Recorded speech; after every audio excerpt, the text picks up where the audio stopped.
You stole your sister's birthday, and you are going to open this gate right now to give it back." My father's fist hammered against the wrought iron. The heavy metal rattled through the humid summer air, drowning out the sound of the lake wind. Inside my dark kitchen, the sharp smell of fresh floor sealant still hung in the air. I stood perfectly still. The only light came from the blue glow of my phone screen, pressing cold against my damp palm. On the display, 3 separate camera angles showed the ambush at my property line. My father, Walter, stood red-faced in the driveway. Behind him, my sister Brittany held her phone high. She was live-streaming the confrontation to her followers. "Lauren," my friend Maya's voice came through my wireless earpiece, tight and urgent. "Are you safe?" "I am secured inside," I whispered back. I did not hold a weapon. At 39 years old, a chief warrant officer, 3 in the Army Cyber Corps, did not need to run outside screaming to win a battle. I needed protocols. Checking the lock status on the front door took only a second. Another glance at the monitor confirmed the warning sign posted clearly at the gate, stating that audio and video recording was in progress. I pressed the intercom button. "You need to step back from the property line." "I am not stepping anywhere until you transfer the $75,000 you owe this family," my father shouted into the speaker. "We know you bought this place with our money. Open the gate, or I am sending this video straight to your command." I took a slow breath. "You already did." That stopped him for exactly 1 second. Then Brittany leaned into the camera frame. "I am going to keep recording until everyone sees exactly who you are," she yelled. "You ruined my party! You took the family savings! Confess, Lauren!" I looked down at the security application on my screen. A single red button pulsed in the top right corner, the evidence mode. Placing my thumb over it felt remarkably heavy. "Are you sure about this?" Maya asked in my ear. "Yes," I said. I pressed the button. The application confirmed that the previous 10 minutes of video were locked, and a live copy was currently transmitting to my designated contacts. Taking my finger off the screen, I leaned closer to the intercom. The fuse for tonight had been lit exactly 6 weeks earlier. It was a Tuesday afternoon in late April. I was sitting at my desk on base in North Carolina when the official notification arrived. The Army had approved my retention package. It was a commitment to serve additional years, coming with a total value of $75,000. It was the largest sum of money I had ever secured at one time. For the first time in my life, I wanted to share a victory with my mother. Stepping out into the hallway, I called her. Brenda picked up on the second ring. "Mom," I said, unable to keep the smile out of my voice. The retention package came through. They approved the full $75,000. She gasped, a genuine sound of joy. "Oh, honey, that is wonderful news. You worked so hard for that." "I know it is not paid out all at once," I told her, "but the first installment means I can finally move forward with buying the lake house, the one I showed you." The line went silent. I heard a shuffle of footsteps, a muffled voice in the background, and then the phone changed hands. "Lauren," my father said. The warmth was entirely gone. "Your mother just told me about the bonus. We need to talk about logistics." "There are no logistics, Dad. It is a retention bonus." "We will discuss it tonight," he said, and hung up. Less than an hour later, my phone vibrated with a text message from him. It read, "Transfer it before Brittany's party." My phone stayed in my hand. No tears fell. Instead, I took a screenshot of his demand and moved it into a digital folder labeled with the date. Then I opened my laptop and unlocked a spreadsheet I had kept for a long time. The emergency ledger. Line after line of transfers I had made to my parents over the last 16 years filled the screen. A broken heater in winter, property taxes in spring, medical bills that somehow never had insurance documentation. My eyes drifted to a specific date from the previous year. My 38th birthday, a brief memory surfaced. sharp and clear. I had been sitting alone in my apartment, looking at a text message from my bank confirming a $5,000 transfer to my father for an urgent car repair. No one in my family had called to say happy birthday. No one had asked what I wanted. Looking at the calendar on my wall, I realized Brittany's birthday was exactly 5 weeks away. In that quiet office, the truth finally crystallized. He saw it as a fund for his next project. I picked up my phone and typed a reply to his text. The bonus is not a lump sum of cash, and I already have plans for the first installment. His response came back in under 30 seconds. Family plans come before luxury purchases. We have a business to save and a party to host. A moment later, a message from Brittany popped up. It was a mock-up photo of a massive floral backdrop for her upcoming event. Underneath the picture, she had typed, "You always come through for us, sis. I cannot wait to see what you got me." They were so confident. They had spent decades training me to solve their problems, assuming I would simply hand over my life to fund theirs. I left the text unanswered. Arguing would accomplish nothing. Opening my personal email, I found the message from my mortgage broker. It was the pre-approval for a $420,000 lake house in the Lake Gaston area. I had been preparing for this moment for 6 years, quietly building a separate high-yield savings account, completely invisible to my family. The down payment was ready. The retention bonus would simply cover the closing costs and serve as emergency reserves. Forwarding the pre-approval to my real estate agent took only a second. I accompanied the document with a single word: proceed. Later that evening, I sat on my couch with a cup of black coffee. The apartment was quiet, exactly the kind of quiet I was trying to buy permanently. Before signing the final mortgage application, I needed to do a routine check on my credit report. The underwriter would pull it the next morning, and I wanted to be absolutely sure there were no errors. I logged into the monitoring service. The screen loaded, populating my score and recent activity. I stopped breathing. Right at the top of the dashboard, a bright red alert blinked at me. It was not a mistake. It was not an old account. The notification read, "New business credit inquiry." Underneath it was the name of the company, Bright Day Events. And listed right next to the status, under the section for the personal guarantor, was my name, Lauren Pierce. The glowing screen of my laptop illuminated the dark living room, casting long shadows across the walls. My name sat right there next to the guarantor line for Bright Day Events. A business credit inquiry did not just happen by accident, and my sister Brittany had certainly never asked for my permission. I stared at the letters forming my signature on the digital display. My hands felt cold against the keyboard. The rhythmic hum of the refrigerator in the next room seemed entirely too loud. To understand how a commercial line of credit ended up attached to my personal identity, I had to look back at how the money started flowing in the first place. 16 years ago, I was 23 years old and stationed at my very first command post. My father called me on a Tuesday morning. The connection was poor, filled with static, but his voice cut through clearly.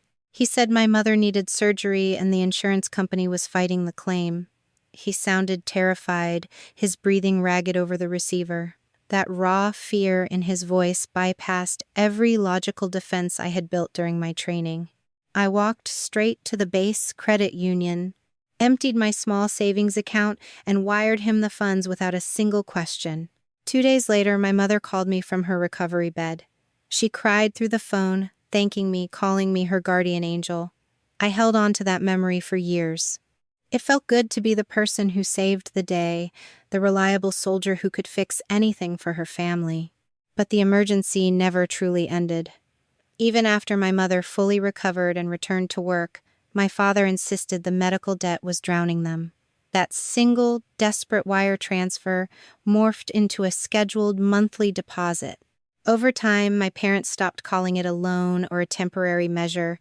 It simply became known as what Lauren does for us. While I ate cafeteria food and meticulously counted my remaining dollars, My younger sister arrived at college driving a brand new sedan. She always had the best clothes, the most expensive highlights in her hair, and the most lavish birthday parties. Whenever I asked about their overall financial health, my father would sigh heavily and mention an unexpected tax bill or a broken water heater. I wanted to believe him. Sitting in my apartment now, with the credit alert still pulsing bright red on my screen, I opened my encrypted file vault. I pulled up the document I had maintained for almost a decade, the emergency ledger. It contained a sterile, itemized list of every single dollar I had sent home since that first surgery. I split my monitor screen, placing the spreadsheet right next to my sister's public social media feed. The pattern emerged, blindingly obvious and deeply sickening. Every major financial crisis at home miraculously occurred 4 to 6 weeks before Brittany celebrated a milestone. 4 years ago, my father desperately needed $5,000 for a leaking roof that threatened to ruin the house. 3 weeks later, Brittany posted a dozen photos from a luxury resort in Mexico, holding a cocktail by an infinity pool. My jaw tightened as I scrolled through the dates and matched the figures. I had suspected the truth for a while, and 2 years ago, I had actually tested the theory. My father had called in a panic on a Thursday evening demanding $8,000 to cover a sudden catastrophic medical deductible. Instead of yielding immediately, I told him my vehicle transmission was failing and I could only spare $3,000. He did not ask about my car. He accepted the reduced amount quickly, almost eagerly. The very next afternoon, Brittany posted a furious update on her business page, complaining that a premium $5,000 live band had canceled on her event company at the last minute. The math was flawless. The missing band cost exactly the amount I had withheld. I kept the email receipts from my bank and the screenshots of her complaints, filing them away quietly in a secure folder. I never confronted them about it, because confronting my father meant starting a war I was not fully prepared to fight. Instead of fighting, I started building a wall around my future. 6 years ago, I walked into a local bank branch entirely unaffiliated with my family and opened a high-yield savings account. Every month, I deposited a small portion of my paycheck into that account before sending the designated emergency funds home. I rented a private post office box 2 towns over to ensure no financial mail ever reached my parents' address. I hired a certified public accountant and politely informed my father he no longer needed to manage my tax returns. He had argued, claiming I was wasting money, but I held my ground. Whenever I secured a weekend pass, I drove out to the Lake Gaston area alone. I toured properties with a real estate agent, letting myself imagine a life that did not revolve around funding my sister. I found the lake house during one of those rainy Sunday trips. It was not a sprawling mansion meant to impress guests.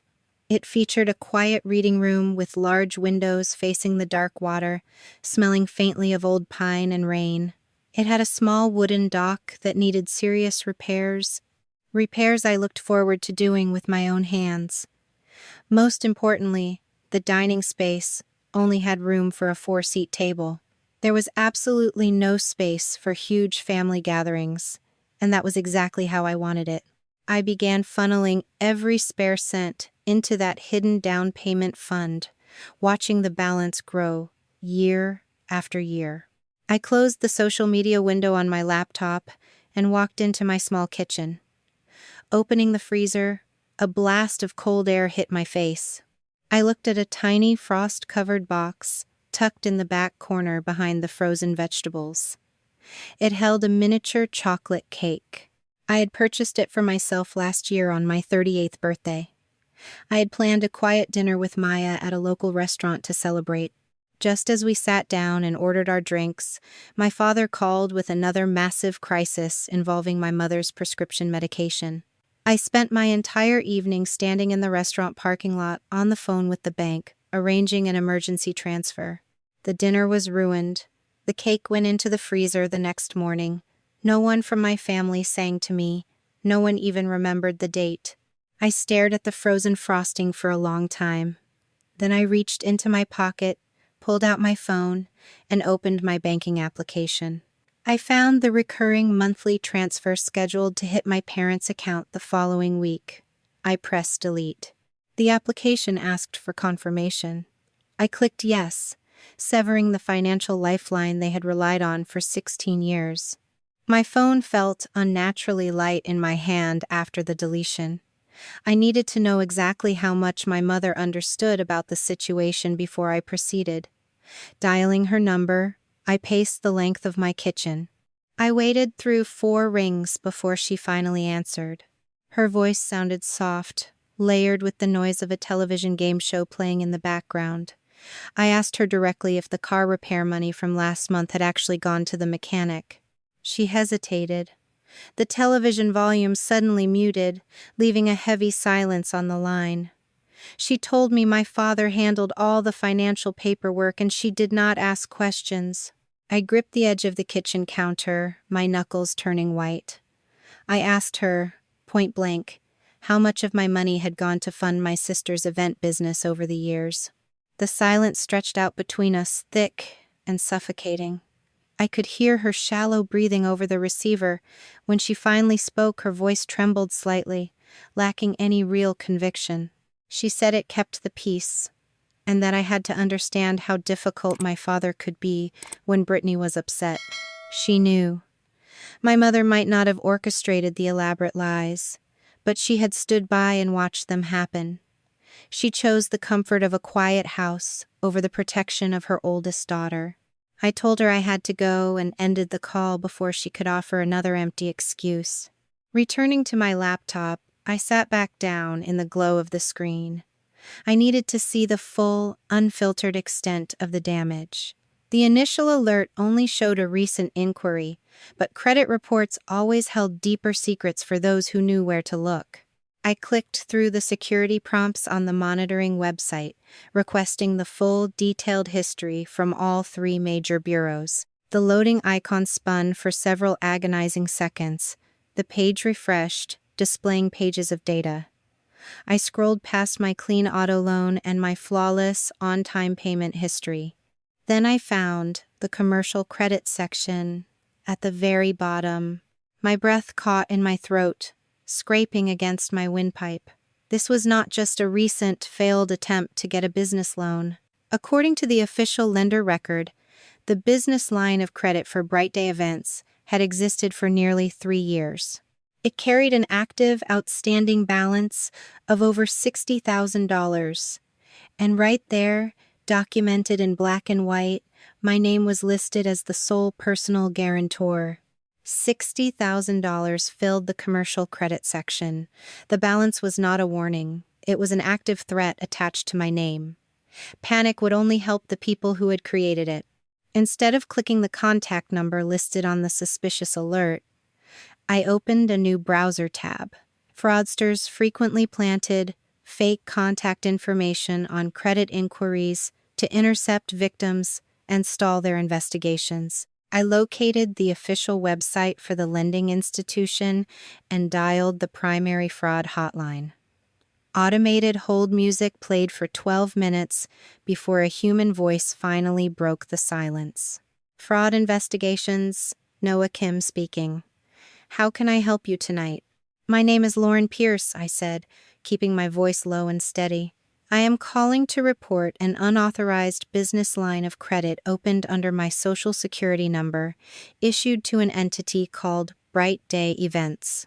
The clatter of a keyboard echoed through the speaker. The investigator asked for my identifying details, verifying my date of birth and my current residential address. A heavy sigh came through the line. I have the file right here, Miss Pierce. You are currently listed as the sole personal guarantor for a $75,000 credit line with an outstanding balance just over $60,000. My stomach pulled into a tight, hard knot. I never signed any paperwork for that company. I need a fraud flag placed on the account immediately, and I need the written dispute process sent to my secure email. I am placing a fraud hold on the credit line right now, Noah replied, his cadence shifting into professional urgency. I cannot release the entire application package to you tonight without a formal dispute letter, but no additional draws will be approved while the dispute is under review. By 2 o'clock in the morning, my dining table was covered in printed documents and yellow sticky notes. I had successfully placed hard freezes on my credit profiles at all 3 major bureaus. The Federal Trade Commission identity theft report sat in the center of the table, displaying a bold confirmation code at the top of the page. Maya emerged from the guest bedroom holding 2 cups of black coffee, setting one down next to my master timeline. I had started logging every call, every document, and every confirmation number in chronological order. My friend stared down at the freshly printed federal report, her expression hardening in the dim light. "Your sister did this," Maya said, pulling out a chair. "Or your father did. Probably both of them." "I do not have proof of who submitted the application yet," I replied, taking a slow sip of the scalding liquid. The lender only confirmed the business name. Maya leaned forward, resting her forearms on the wood. "Lauren, stop treating them like confused relatives. This is not family drama. This is a federal crime with your name attached to it." She was entirely correct, and I understood the rules of my profession perfectly. A compromised financial profile could destroy a military security clearance faster than almost any other violation.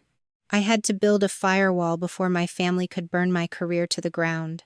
At exactly 0800 hours the next morning, I walked into the base security office.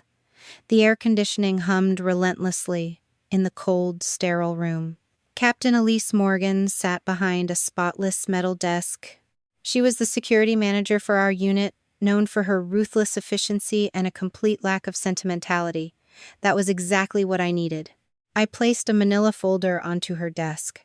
"Captain, I am self-reporting an identity theft incident that resulted in a compromised commercial credit line."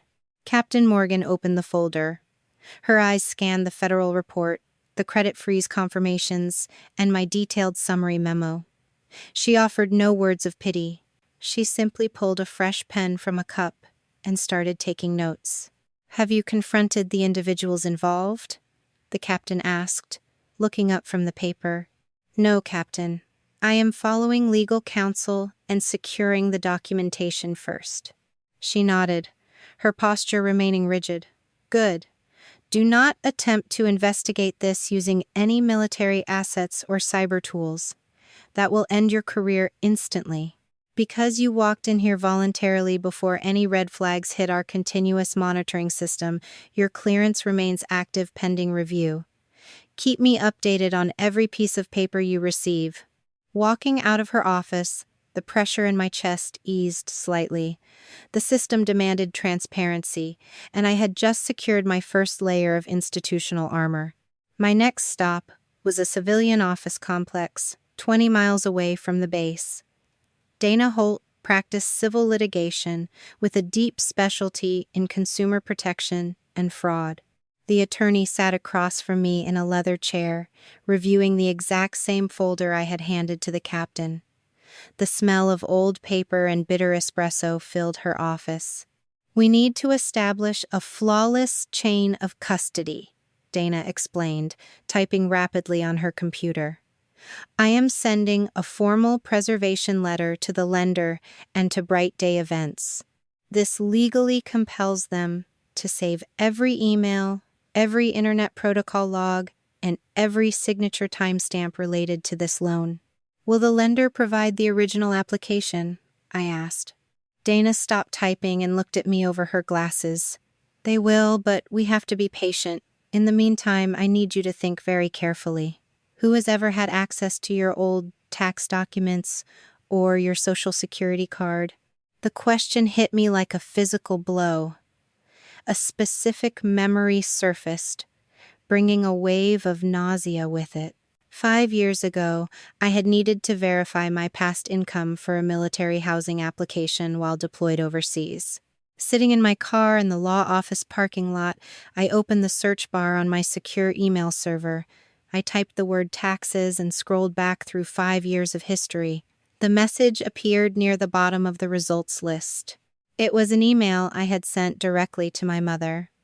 Attached to that message were high-resolution scans of my Social Security card and my tax forms from previous years. I opened the email thread. 2 days after I sent the documents to Brenda, she had forwarded that entire package to my father's email address with a short note. The note simply read, "For the taxes." My hands tightened on the steering wheel until my knuckles turned white. My mother possessed those documents. She handed them to my father.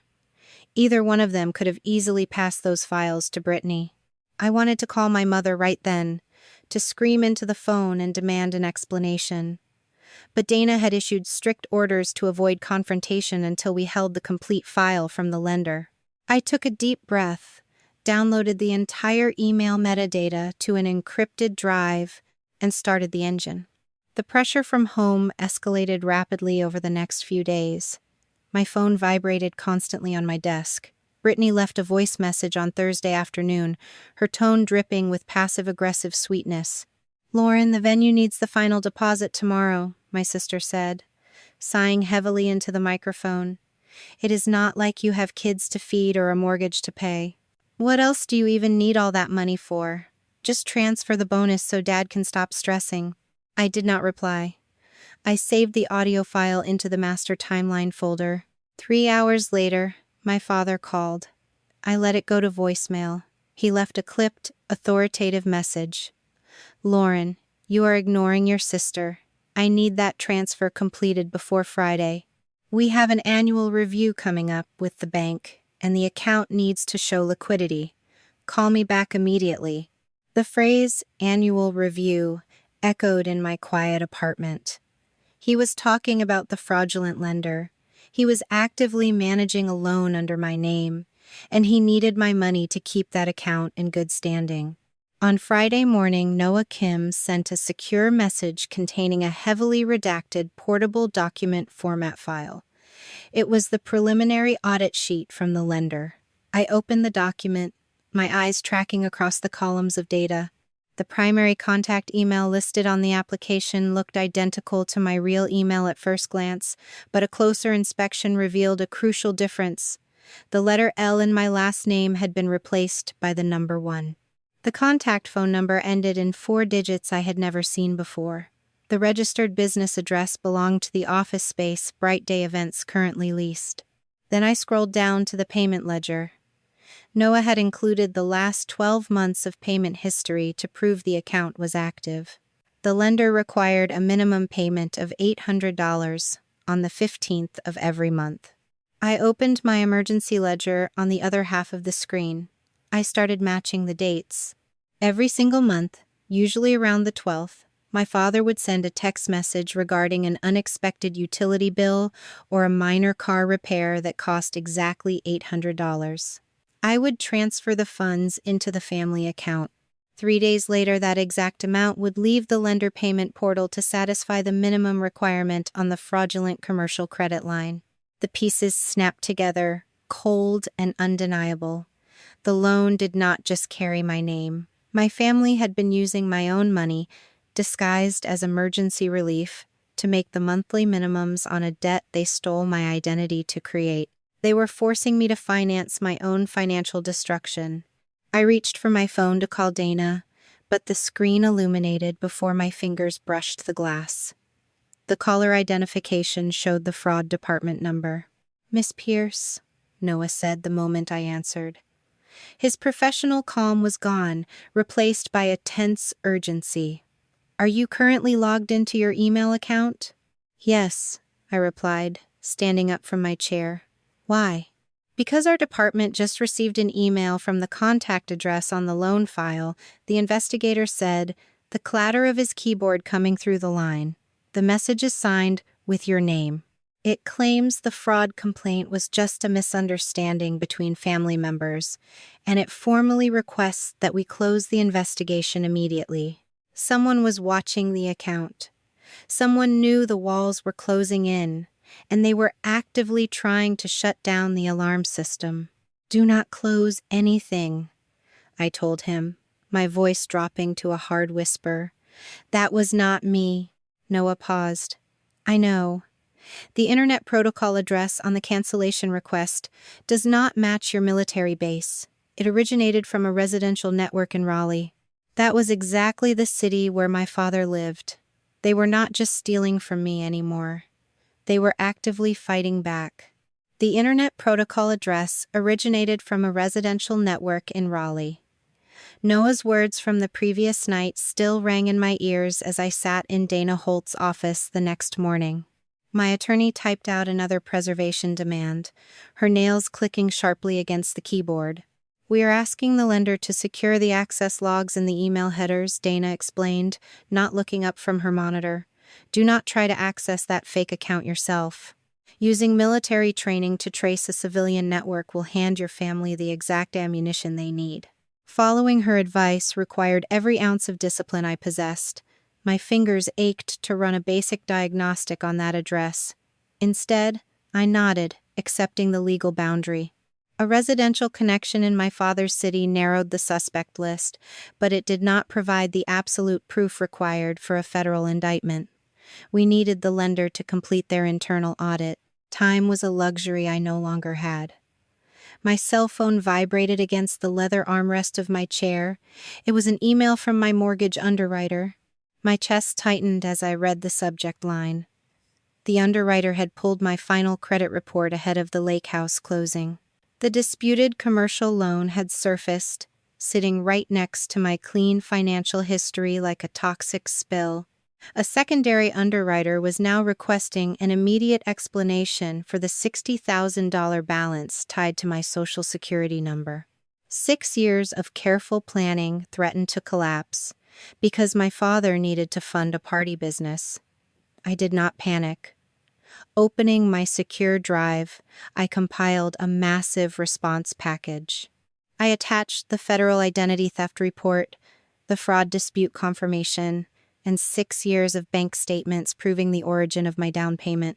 My retention bonus document went in last, demonstrating exactly how the closing costs would be covered. Hitting send felt like throwing a single rope across a canyon.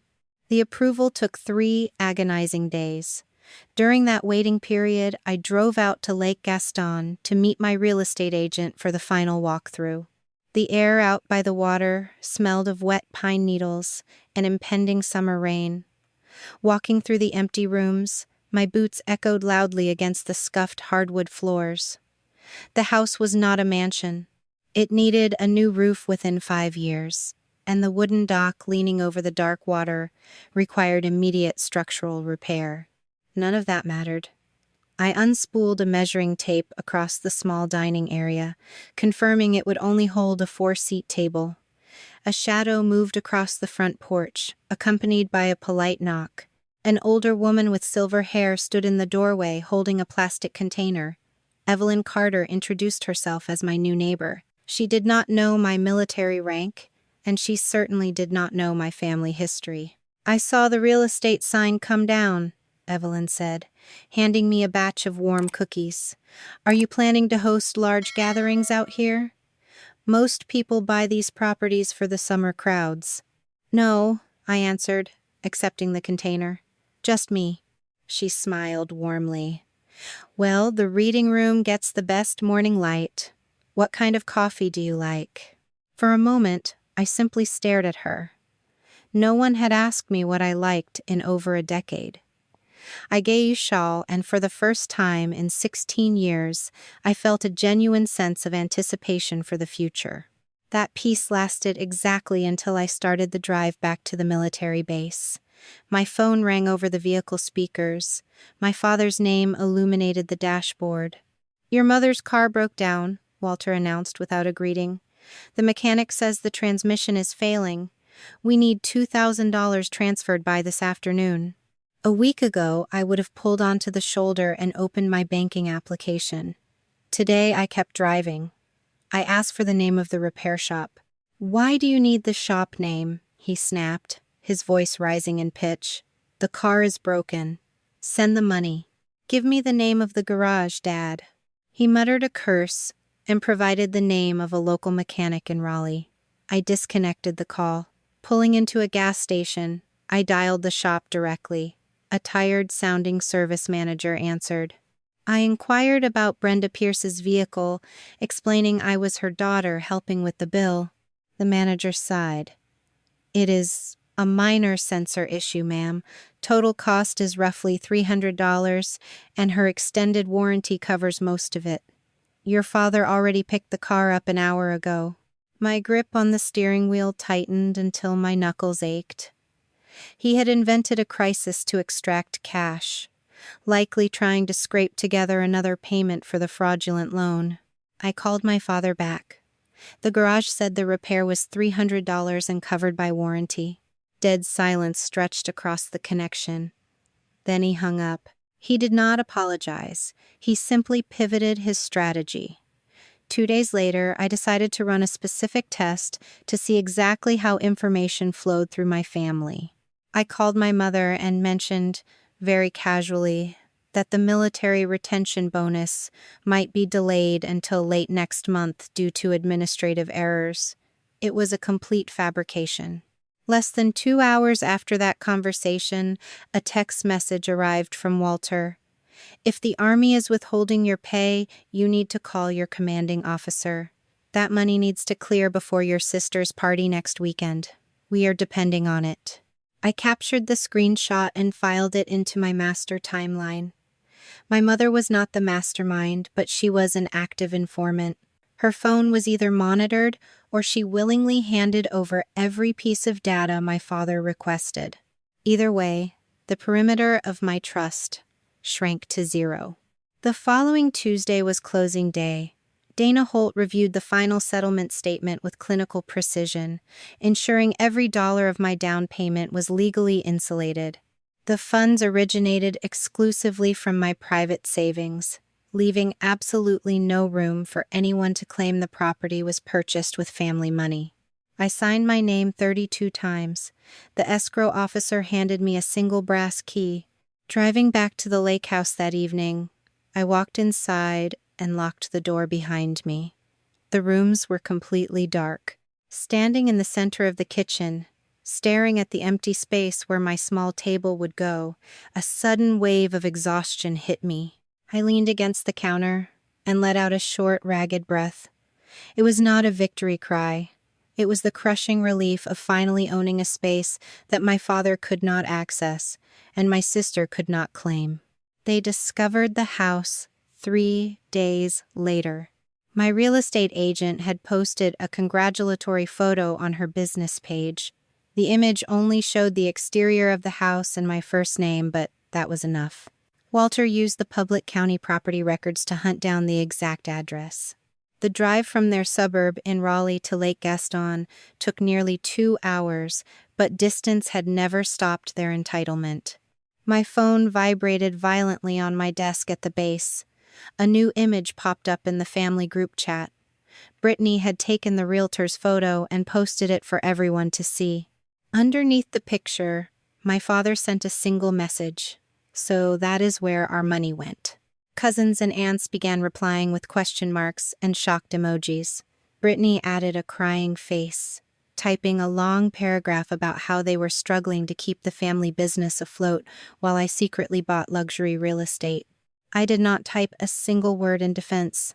I saved the entire thread, exporting the conversation history directly to my encrypted drive. Their public smear campaign was painful to watch, but Dana had warned me this would happen. Let them talk, she had said. Every accusation is a recorded statement. I closed the messaging application and turned my attention back to my workstation. A sharp knock on my office door broke my concentration. An enlisted soldier stood in the hallway, looking incredibly uncomfortable. Chief Pierce. Captain Morgan needs to see you in her office immediately. The walk down the corridor felt miles long. The air conditioning in the security suite was running at full blast, but a thin layer of sweat formed on the back of my neck. I stepped into the room and came to attention. Captain Morgan did not look up right away. She was reading a printed document, her face completely unreadable. "Shut the door, Pierce," she ordered. I pushed the heavy door closed until the latch clicked. The captain rotated a piece of paper across her pristine desk. pushing it toward my side. It was a formal military complaint. The header bore the official seal of the Inspector General's office. My eyes scanned the text, stopping dead at the signature block. The document was electronically signed by Walter Brittany and Brenda Pierce. "Your family filed a formal grievance this morning," Captain Morgan stated, her voice devoid of any warmth. "They are officially accusing you of financially exploiting your elderly parents, draining their life savings to purchase a vacation home, and using your position in the Cyber Corps to threaten them into silence." The paper trembled slightly under my fingertips. They had not just wanted my money. They had constructed a narrative designed to destroy my uniform, describing Walter and Brenda as vulnerable elderly parents whose life savings had been drained to purchase my lake house.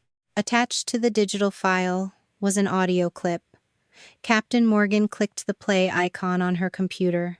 A heavily edited snippet of my own voice filled the sterile office. "I am shutting the account down."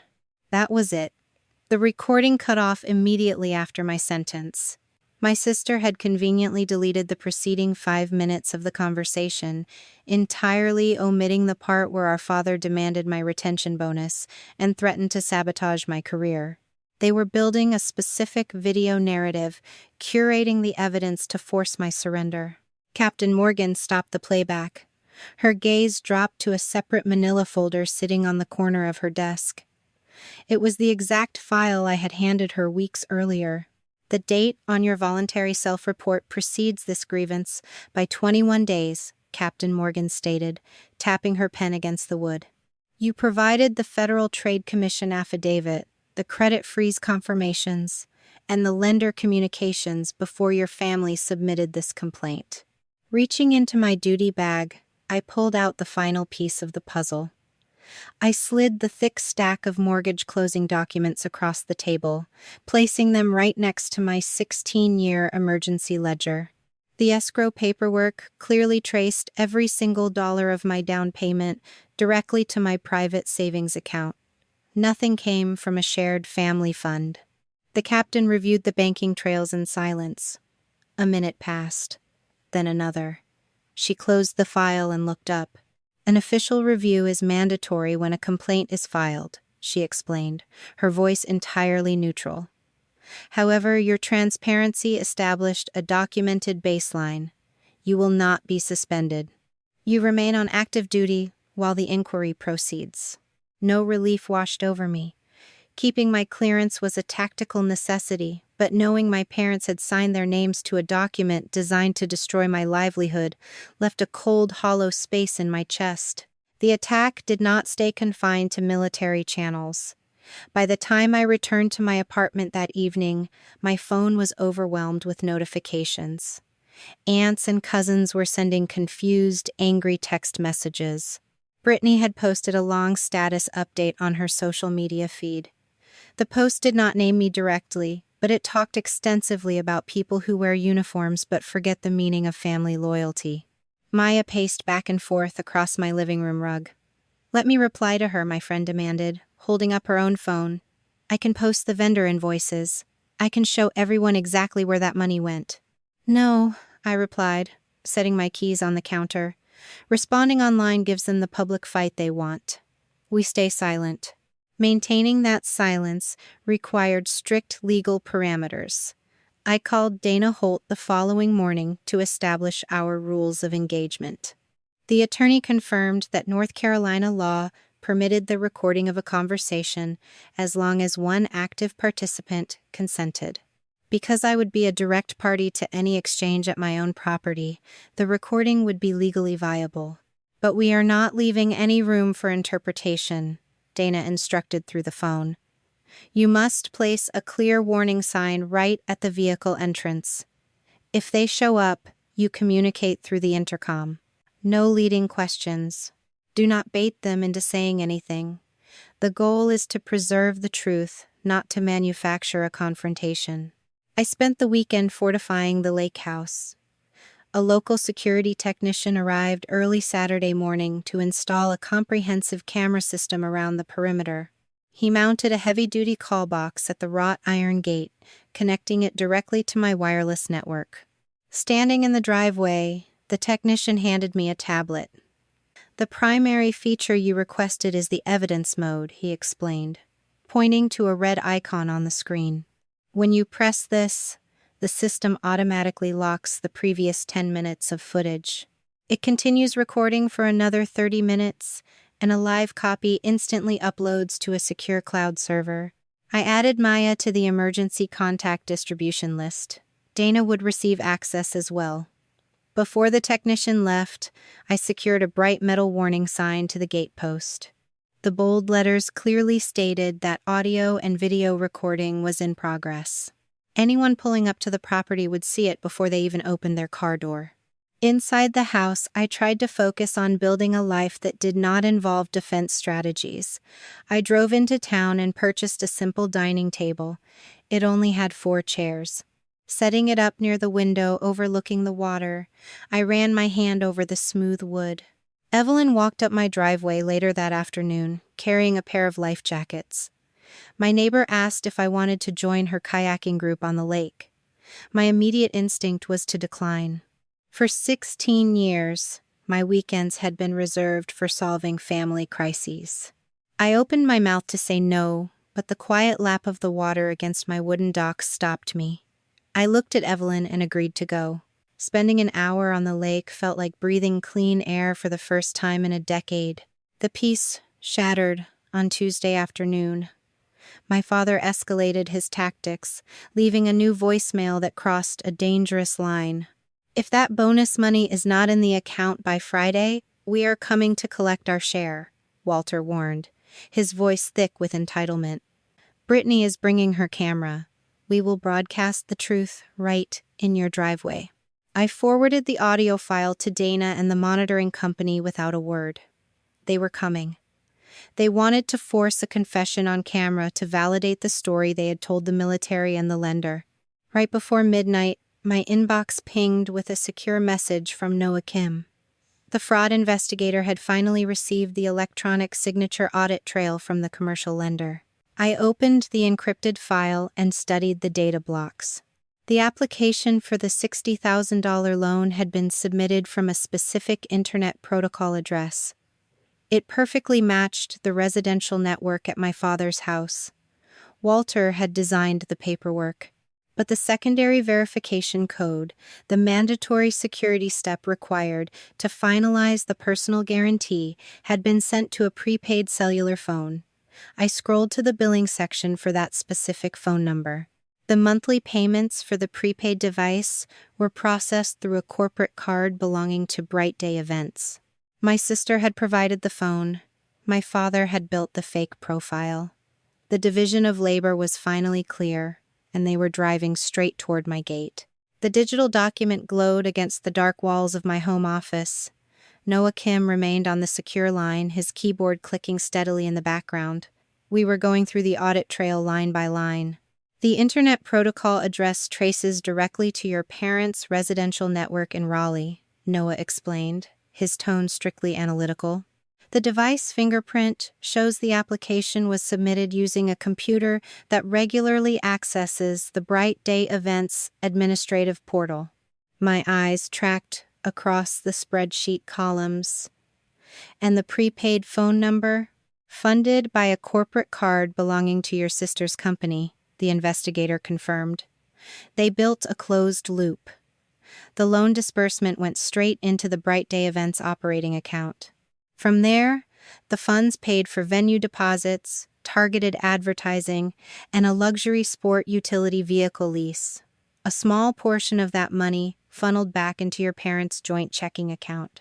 That explained the $800 monthly minimums.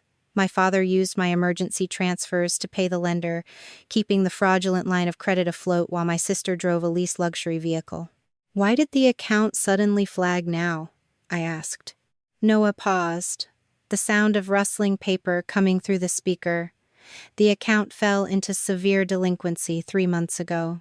The lender escalated the file and demanded approximately $68,000 to cure the default and keep the line open."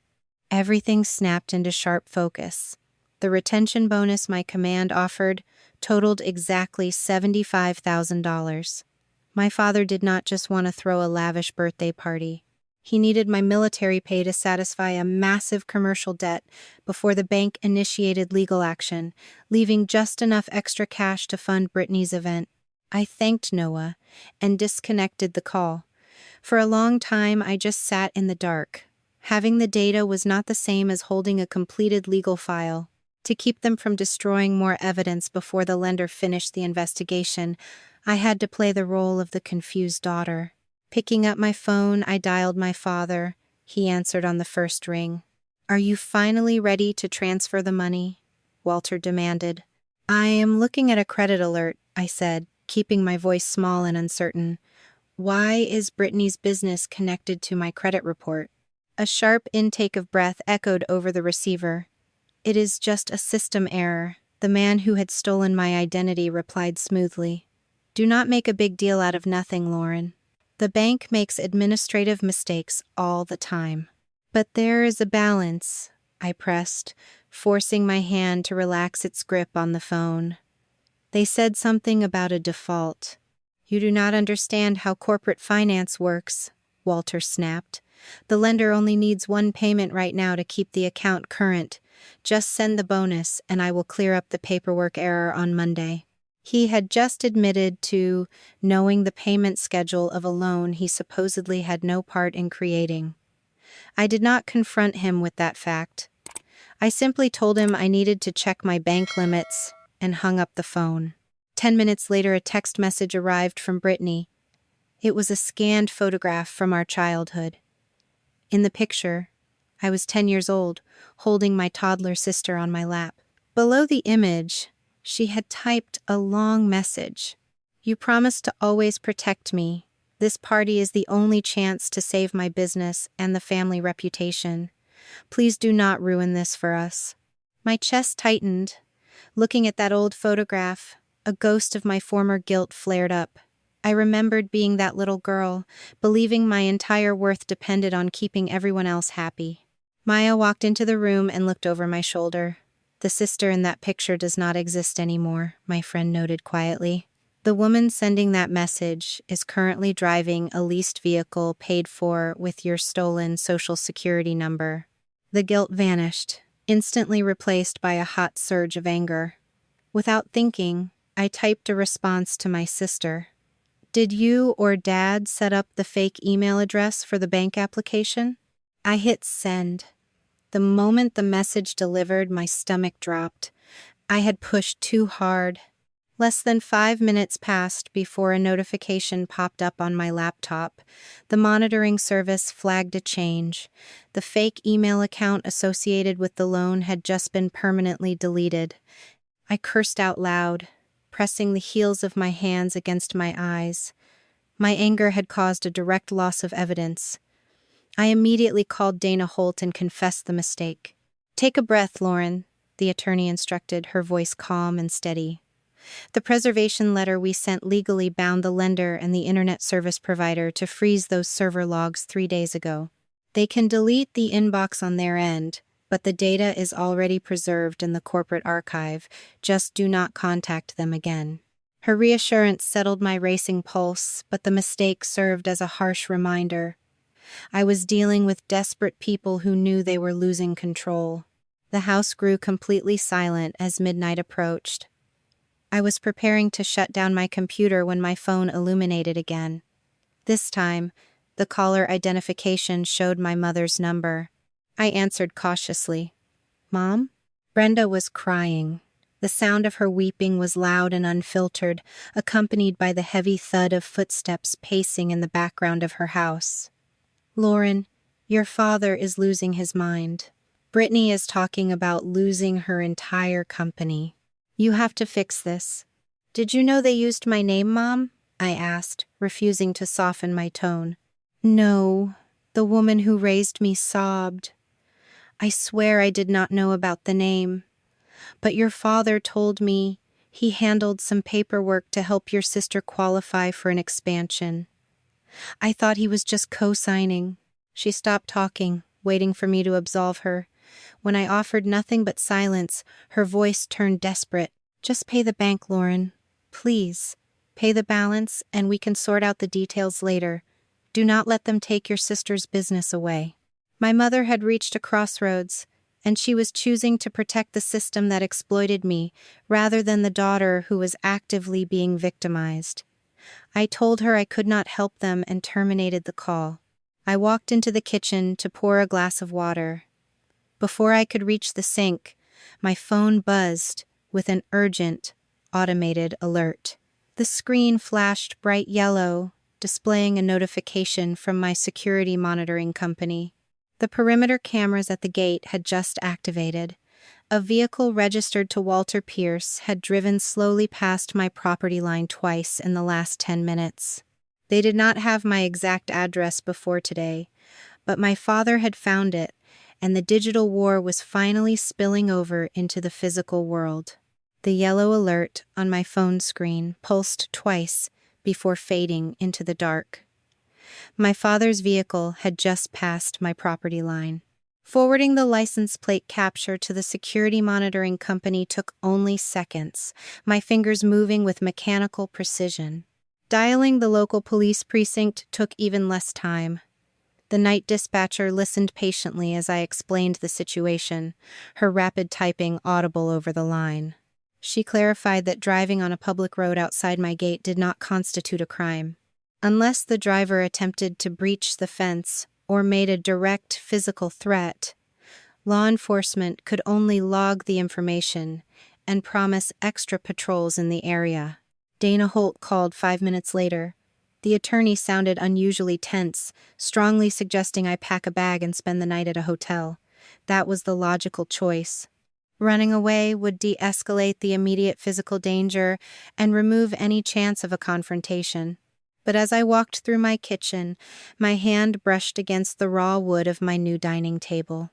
My father had spent 16 years chasing me out of my own peace of mind. He had used my loyalty to fund my sister's extravagant life, counting on my obedience to keep his fraudulent systems running. The idea of letting him chase me out of my own house made my jaw ache. Retreat was simply not an option. I told Dana I was staying right where I was. Securing the perimeter became an exercise in military discipline. Moving from window to window, I verified every single latch and deadbolt. The backup battery for the camera system showed a full 100% charge.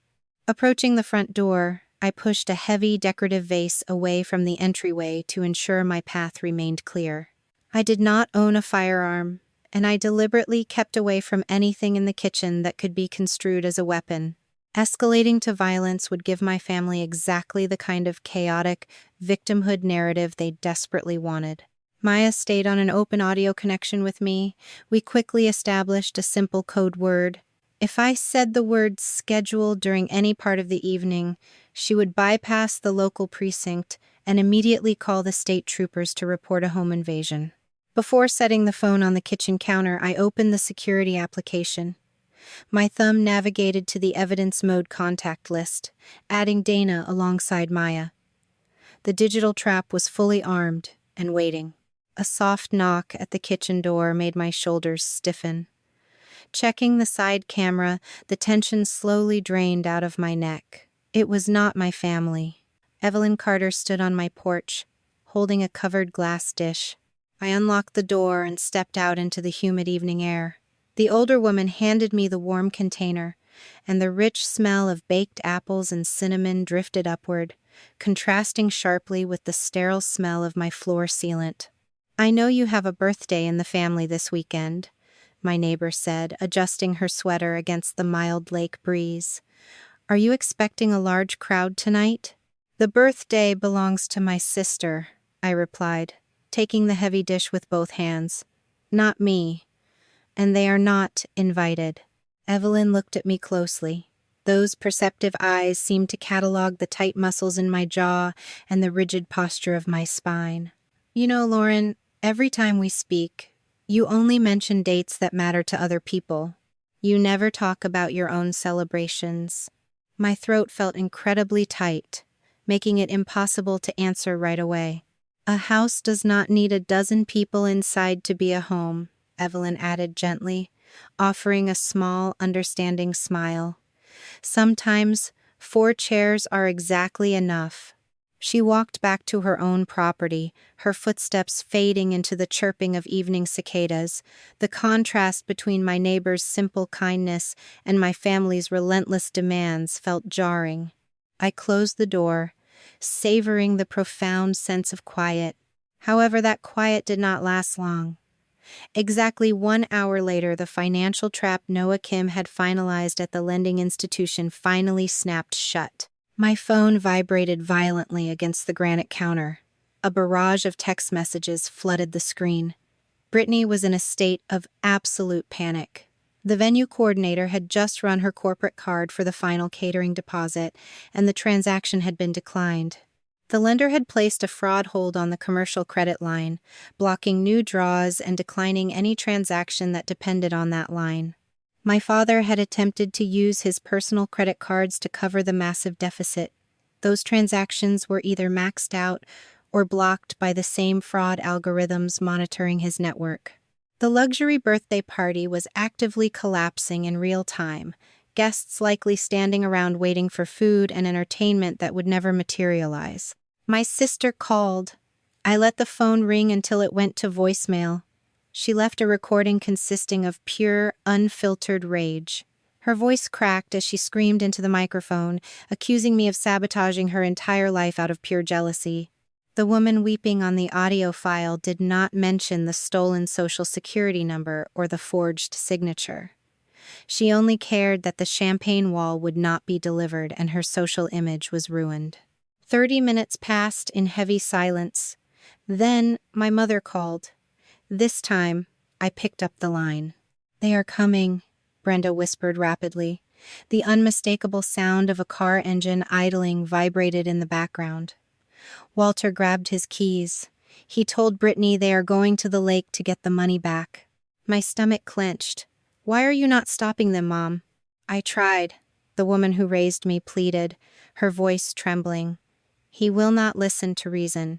He says you owe us this much after everything we did for you when you were growing up." "Stay at the house," I instructed, my tone flattening into a direct command. "Do not get in that car with them. Let them make their own mistakes." The line went dead. I waited for a text confirming she was safe inside her living room, but the screen remained dark. She had made her choice, though I did not yet know exactly what it was. Another notification appeared moments later. An older cousin had forwarded a screenshot from Brittany's private social media feed. My sister had posted a picture of the dark highway, accompanied by a caption announcing she was going to broadcast the truth at the gate for all her followers to see. Immediately after that forward, a message from Walter hit the family group chat. The patriarch demanded that I come outside the moment they arrived and admit the savings account belonged to the family business. I forwarded the screenshots directly to Dana. "They need you on video agreeing that the funds are shared property to validate the fraudulent loan. Do not give them a single sentence they can edit." Knowing their exact strategy stripped away the last remnants of my fear. A cold, absolute clarity took over.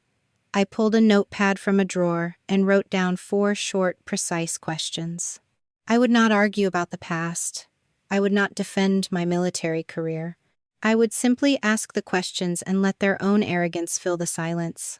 The sun had completely set, leaving the lake shrouded in absolute darkness.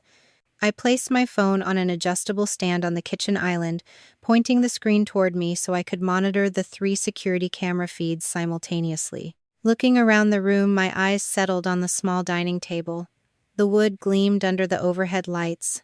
I could easily turn off the interior illumination and pretend I was not home. Hiding in the dark and waiting for them to tire out was a viable option. Instead, I walked over to the wall panel and flipped the switch for the exterior porch lights. Bright, white illumination flooded the driveway and the wrought iron gate. I wanted them to know I was awake. I needed them to see that I was absolutely unafraid of their presence. Standing perfectly still in the kitchen, I listened to the wind come off the water. 5 agonizing minutes passed. Then, a pair of headlights swept across the tall pine trees at the end of the road. The vehicle turned onto my gravel approach, the tires crunching loudly in the quiet night. It was my father's sport utility vehicle. The car jerked to a halt right in front of the gate, directly under the harsh glare of the security lights. My breath caught as the doors opened. I had expected 2 people to emerge, but 3 figures stepped out onto the gravel. My mother had not stayed home. Brenda Pierce stood near the rear bumper, her arms tightly crossed over her chest. The woman who had promised to stay behind had chosen to ride with the architects of my ruin rather than support the daughter they were actively destroying. Brittany immediately lifted her smartphone high in the air, the screen glowing brightly against the dark backdrop as she started her live broadcast. Walter marched straight up to the thick metal bars of the gate. He glared into the security camera lens, completely ignoring the large warning sign bolted right next to his head.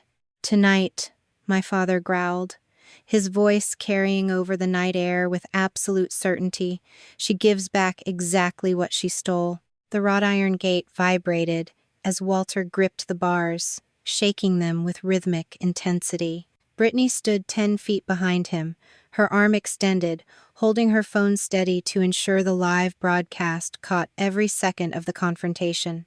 My mother lingered near the rear bumper of the vehicle, her face pale in the harsh security lighting, looking like a ghost haunting her own life.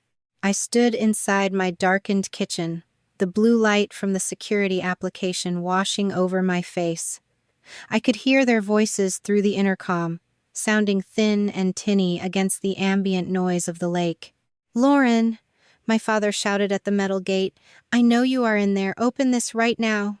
I pressed the talk button, keeping my voice steady. "This entire area is being recorded, Walter. Audio and video. You are trespassing on private property." My father let out a harsh, barking laugh. "I do not care about your little cameras. The truth is on our side, and everyone watching at home can see exactly what you are doing." I did not hesitate. My thumb moved to the pulsing red icon on my phone screen. Evidence mode. I pressed the button, feeling the weight of the decision settle into my bones.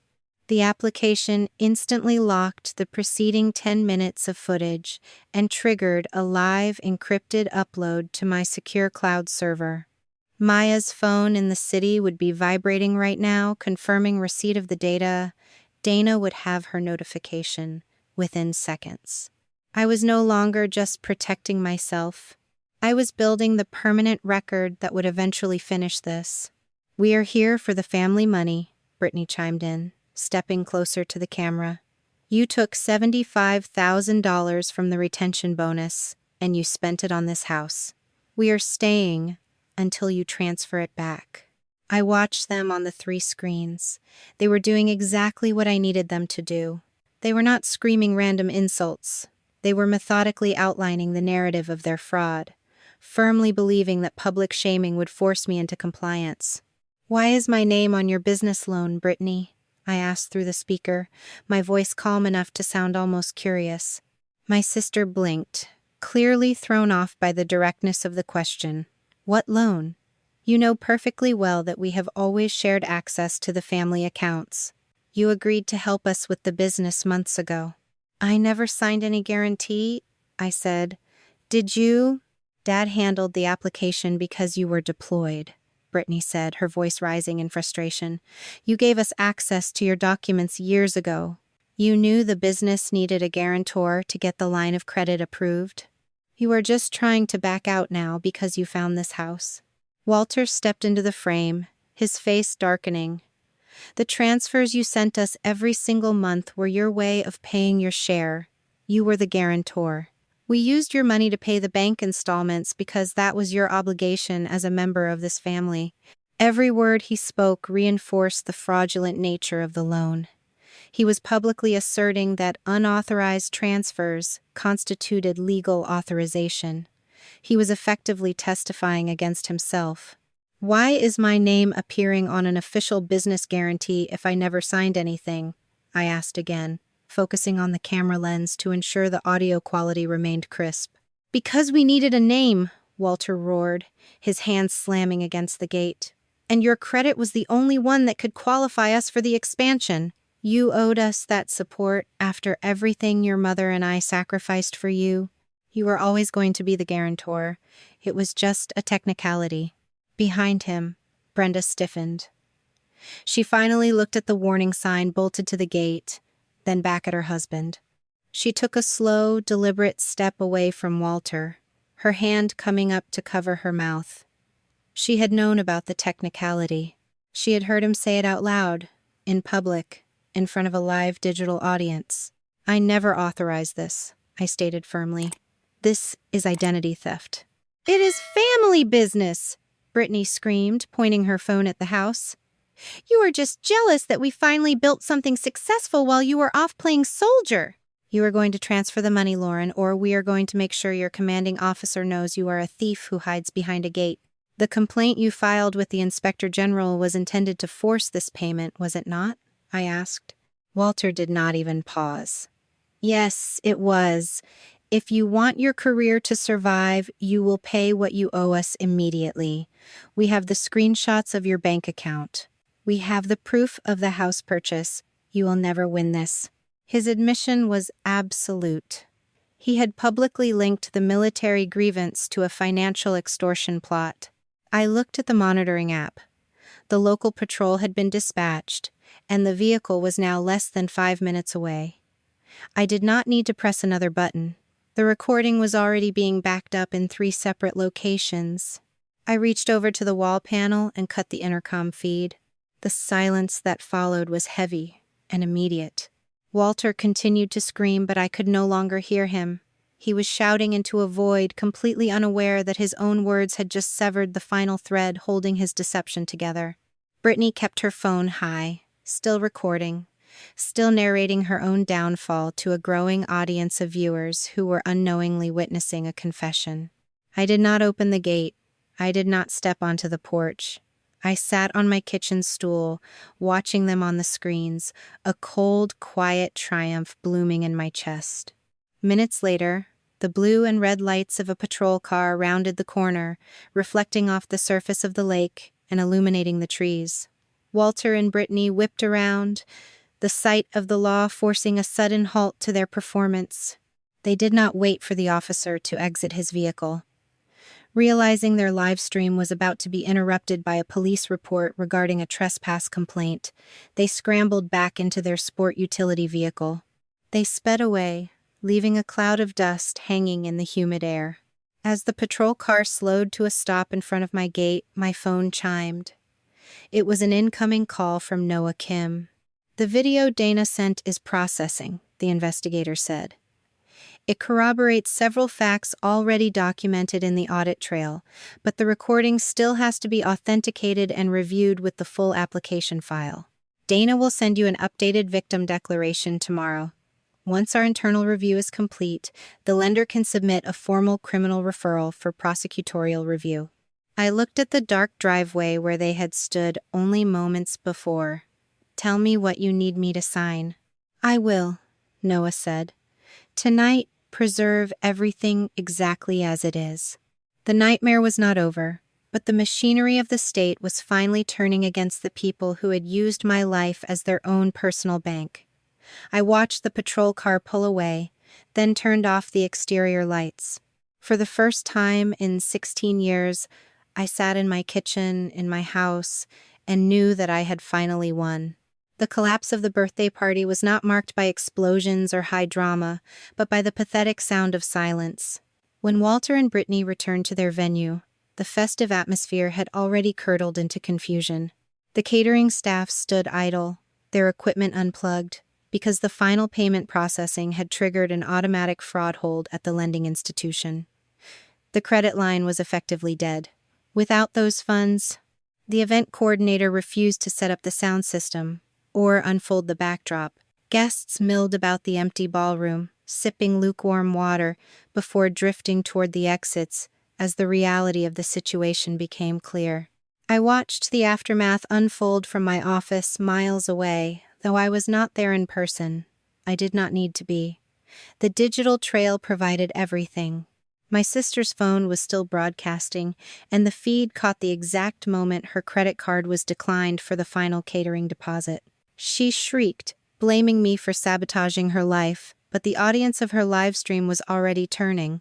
The comment section, once filled with sycophantic praise, now buzzed with speculation about the unpaid vendors and the failed transaction.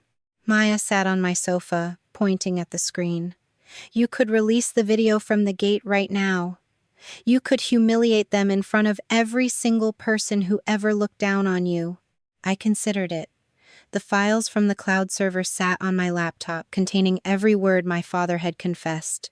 I could upload it, watch them lose everything in an hour, and savor the retribution.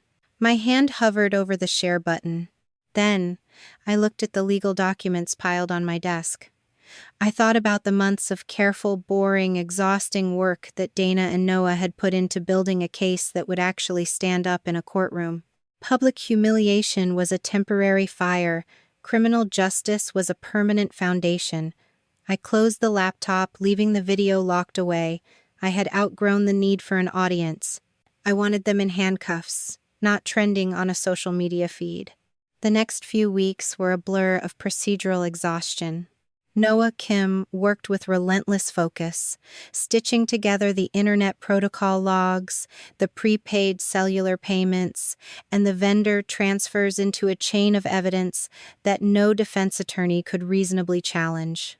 The commercial lender, now officially recognizing the victim status of the individual named in the guarantee, purged the debt from my credit file.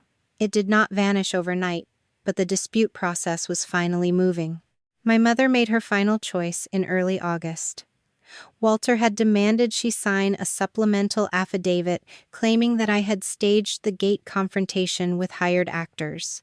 She stared at the paper for a long time, the television in the background muted, the silence of their home heavier than I had ever known it. She refused to sign. She packed a small suitcase that evening, left the keys to the SUV on the kitchen counter, and walked out of the house she had shared with him for decades. She did not come to my house. She did not call me with an apology. She moved into a small apartment paid for by her sister, a place with thin walls and no space for anyone else. Before she left, however, she left a box with Dana. I sat in the attorney's office the following week, the scent of old dust rising as I opened the cardboard lid. Inside was the archive of tax files Walter had guarded so closely.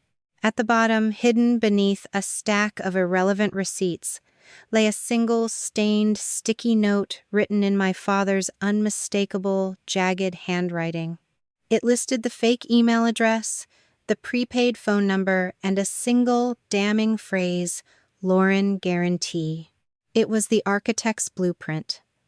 Brenda had provided the final link between the man who had designed the fraud and the money that had funded their lives. When the mediation conference occurred, Walter arrived looking older and significantly smaller. He attempted to leverage the family's reputation to negotiate a settlement, suggesting I pay a portion of the debt to avoid a public scandal. I did not speak. I simply slid the emergency ledger, my 16-year record of their exploitation, across the conference table. Dana placed the lender's audit trail next to it. Walter turned a sickly shade of gray. He tried to claim I was destroying the family, but the power had shifted.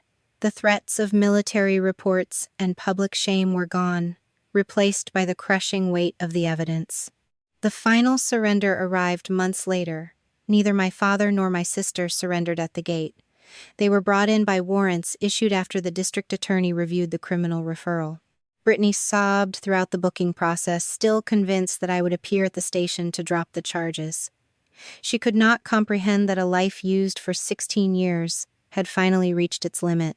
Walter remained silent, refusing to look at me in the hallway of the courthouse. He had bet everything on the idea that I would always value his approval over my own survival. He had been, fundamentally, catastrophically wrong. The evening before the final sentencing hearing, Brittany called me through a court-appointed attorney. Her voice sounded hollow. "Dad says if you testify about the mortgage funds, The court will take everything we have. You are going to ruin Mom, too." I gripped the phone, feeling the old, familiar guilt try to claw its way up my throat. It was the same emotion that had kept me sending checks for 16 years. I thought about the 4 chairs in my dining room. I thought about the lake. "I am not taking anything from you, Brittany," I replied, my voice steady. "The court will decide restitution based on what you and Dad did. I am only testifying to the truth." I ended the call. The guilt did not vanish, but it no longer steered the ship. I had finally stopped financing the destruction, and for the first time in my life I was breathing free. It is July of 2026. The morning sun reflects off the surface of the lake, turning the water into a sheet of hammered silver. I sit on my small wooden dock, watching the ripples spread toward the shore. 40 years of life have passed, but the air here feels lighter, cleaner, as if I am inhaling oxygen for the very first time. I look at my hands, resting on my knees, and realize they are finally my own, no longer reaching out to catch the weight of other people's greed. The legal proceedings finally concluded several months ago, marking the end of a grueling surgical process that spanned over a year of hearings, depositions, and constant tension. Brittany accepted a plea deal because the digital audit trail provided by Noah Kim was too absolute to challenge in court. She received a sentence of 18 months of incarceration, followed by 3 years of supervised probation. The court ordered her to close Bright Day events permanently and prohibited her from managing any credit facilities for the duration of her probation. When the judge handed down the verdict, my sister looked directly at me from the defendant table. She still seemed to believe that I was the villain, the person who had chosen a house over the imaginary security of her business. I saw no recognition in her eyes, only the same brittle resentment I had lived with since childhood. I felt nothing but a quiet, distancing finality. Walter received a slightly longer period of oversight. He pleaded guilty to complicity, falsifying financial applications, and coercive conduct regarding the military grievance he filed against me. His sentence included 9 months in custody and 4 years of probation, along with a joint and several restitution order. The court mandated the liquidation of his recreational vehicle and his boat to contribute toward the financial package meant to cover the damage his actions had caused the lending institution. My father did not speak during his sentencing, remaining hunched and silent, a man who had finally run out of people to blame. He looked diminished, shriveled by the exposure of his own machinations, though I suspect his silence was born of fury rather than genuine remorse. Brenda's separation from Walter was the hardest part to witness. Their finances had been tangled together for decades, and the restitution order reduced what remained. Dana helped my mother obtain independent counsel so her lawful share of the marital assets could be separated from Walter's obligations. Brenda did not leave wealthy, but she secured enough to transition into a modest apartment of her own. Watching her relocate, leaving behind the home she had lived in for decades, felt like witnessing the final splintering of a foundation that should have been solid long ago. Brenda finally did the one thing I had waited years to hear. She submitted a formal correction to our extended family and to my military command, admitting she had signed the original grievance without verifying the facts and acknowledging her silence, while my money was funneled to Brittany. I read the letter in my kitchen. I did not call her to offer immediate absolution, nor did I invite her to move into the lake house. I simply acknowledged the letter, noting that it was the first honest action she had taken in years. The distance between us remained, a necessary boundary that protected the fragile peace I had built. She chose a path of truth at the 11th hour, which I respect. But respect does not equate to the intimacy I once held for her. A micro-hook of anxiety still triggers when my phone rings from an unknown number, a reflex etched into my nervous system by years of sudden, explosive demands. But the sound of the lake wind usually drowns it out. I have learned that the people who demand your total sacrifice never stop at the first request. They only stop when you finally refuse to pay. This afternoon, my friends Maya and Evelyn are coming over for a simple celebration. I am turning 40 today. The dining area is set for 6 people, meaning I had to pull out 2 folding chairs to accommodate the extra guests. My community has grown in the most natural, quiet way possible. No one here is waiting for me to solve their financial crises. No one is monitoring my bank account or tracking my clearance status. They are just people who remember my birthday, and they are bringing the exact kind of cake I enjoy. I watch Maya pull her car into the driveway, Evelyn walking close behind her, and the tension in my shoulders, a constant companion since 2025, finally evaporates. I have spent 16 years running a race that had no finish line, always trying to provide for people who were systematically stripping my life of its value.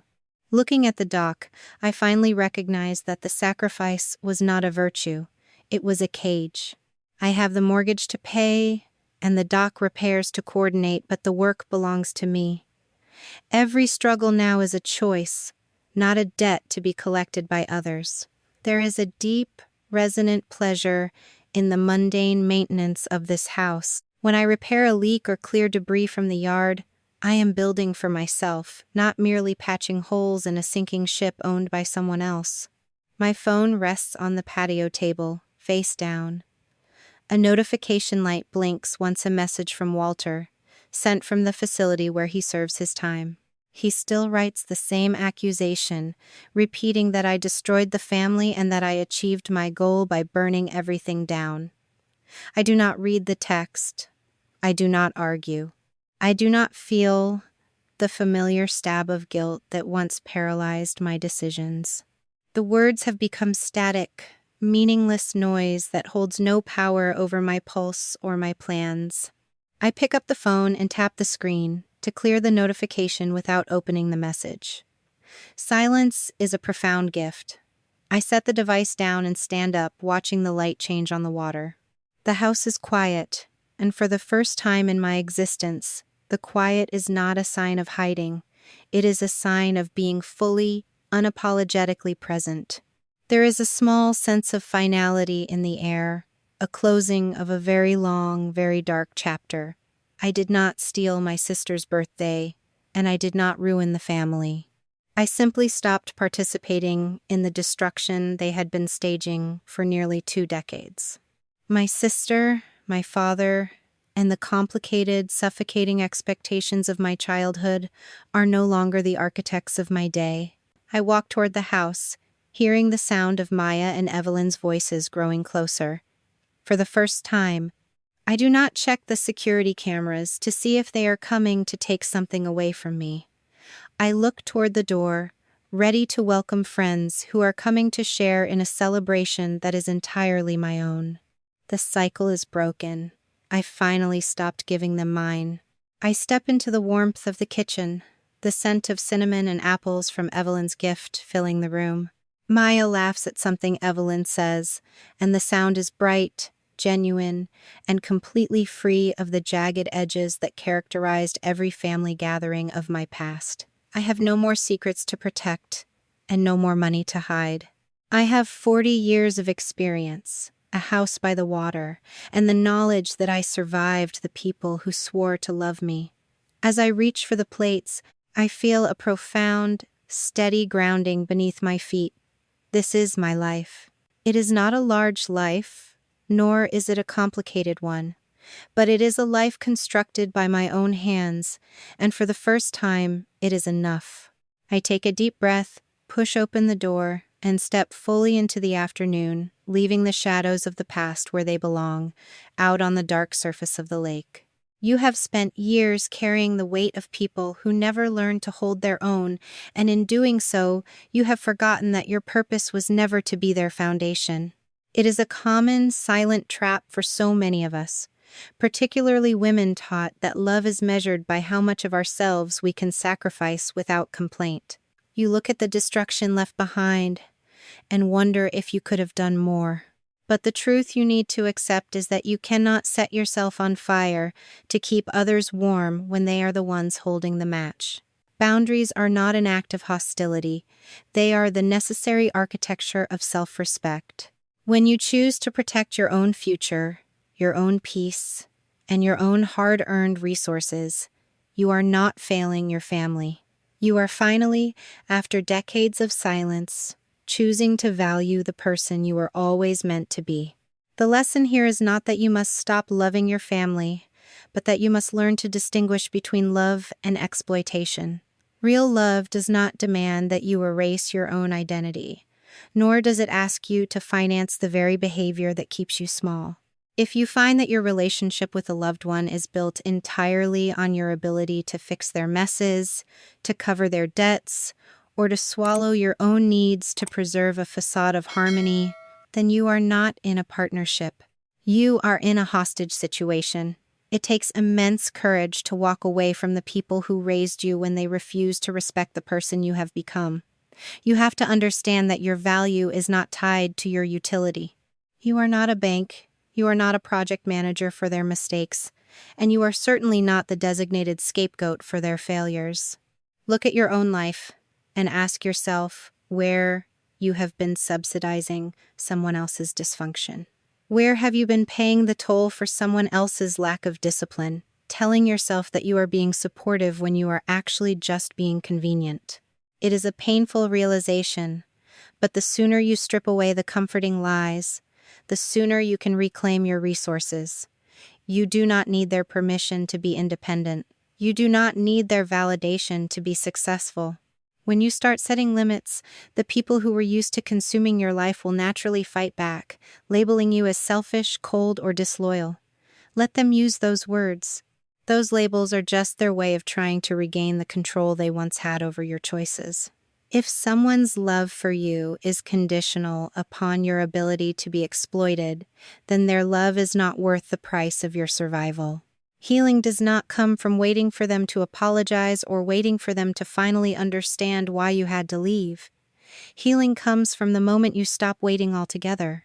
It comes when you can look at the empty table, the quiet room, or the bank account that finally belongs to you, and feel no trace of guilt. You have to build your own community, one where respect is the baseline rather than an optional luxury. Look for the people who ask how you are doing rather than how much you can give. Look for the connections that don't leave you feeling drained, smaller, or perpetually anxious. You have the right to be a person, not a resource. You have the right to a future that isn't mortgaged to pay for someone else's past. Think about the cost of maintaining the status quo in your own world. How many years have you traded for a fleeting sense of peace that wasn't even real? What could your life look like if you invested the same level of discipline, care, and financial oversight into your own dreams that you have been pouring into someone else's black hole? You owe it to your future self to stop apologizing for existing on your own terms. The hardest part of this journey is accepting that you cannot change the people who are committed to misunderstanding you, but you can change where you put your focus. You can change where you put your money. And most importantly, you can change the quality of the company you keep. What is one boundary you have been afraid to set because you are terrified of being labeled the villain? And what is one small, concrete step you can take today to protect your own peace instead of managing theirs? You deserve to be the architect of your own days, not just a bystander in the lives of people who refuse to grow up. When you decide that you are worth protecting, you transform from a casualty of your circumstances into the master of your destiny. Do not let another year slip away waiting for them to change. The change starts when you close the gate, when you stop the transfer, and when you finally decide that your life is not a commodity for anyone to trade. You have already paid enough. Now, it is time to invest in yourself.